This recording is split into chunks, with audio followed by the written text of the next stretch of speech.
Sa belle-fille, elle la relégua aux tâches les plus ingrates de la maison, nettoyer les sols, laver la vaisselle et s'occuper du linge.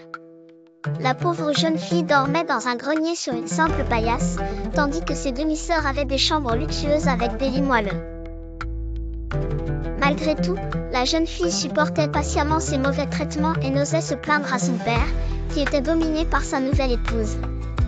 Le soir, épuisée par le travail, elle s'asseyait près de l'âtre pour se réchauffer, ce qui lui valait le surnom de Cendrillon. Un jour, le fils du roi organisa un grand bal et invita toutes les personnes de qualité du royaume. Les deux sœurs de Cendrillon furent également conviées et se préparèrent avec enthousiasme, choisissant leurs plus belles robes et sollicitant l'aide de Cendrillon pour les coiffer. Cendrillon, qui rêvait d'assister au bal, demanda timidement à sa belle-mère la permission de s'y rendre. Celle-ci se moqua d'elle en disant « Toi, Cendrillon, assister au bal ? Avec tes haillons !»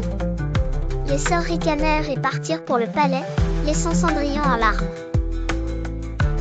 Alors qu'elle pleurait, sa marraine, qui était une fée, apparut et lui demanda la cause de son chagrin. Après avoir écouté son histoire, la fée marraine décida de l'aider. Elle transforma une citrouille en un magnifique carrosse, des souris en chevaux, un rat en cocher et des lézards en laquais. Puis, d'un coup de baguette magique, elle changea les haillons de Cendrillon en une somptueuse robe de bal avec de délicates pantoufles de verre. Avant de la laisser partir, la fée marraine la prévint « N'oublie pas, ma chère, que ce charme prendra fin à minuit. À cette heure, tout redeviendra comme avant. » Cendrillon promit de rentrer à temps et se dirigea vers le palais. À son arrivée, sa beauté éblouit toute l'assemblée, y compris le prince, qui ne tarda pas à l'inviter à danser. Ils dansèrent toute la soirée, et Cendrillon, émerveillée, en oublia presque l'avertissement de sa marraine. Soudain, elle entendit les 12 coups de minuit. Paniquée, elle s'échappa du palais, perdant une de ses pantoufles de verre sur les marches. Le prince la ramassa précieusement. De retour chez elle, Cendrillon retrouva ses vêtements modestes et remercia sa marraine pour son aide. Les sœurs rentrèrent peu après, racontant avec enthousiasme la soirée et la mystérieuse princesse qui avait captivé le prince. Le lendemain, le prince, déterminé à retrouver la jeune femme, fit proclamer que celle dont le pied chausserait parfaitement la pantoufle de verre serait son épouse. Les dames du royaume essayèrent la pantoufle, mais rien va. Les sœurs de Cendrillon tentèrent également leur chance, mais leurs pieds étaient trop grands.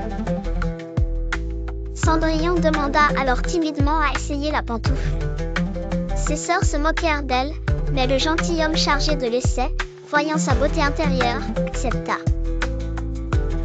La pantoufle s'ajusta parfaitement.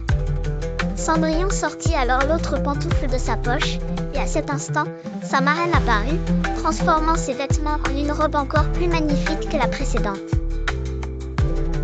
Les sœurs, stupéfaites et honteuses de leur comportement, demandèrent pardon à Cendrillon. Avec une grande bonté, Cendrillon les pardonna et les embrassa. Peu de temps après, elle épousa le prince, grâce à sa générosité, fit en sorte que ses sœurs se marient à des gentilshommes de la cour.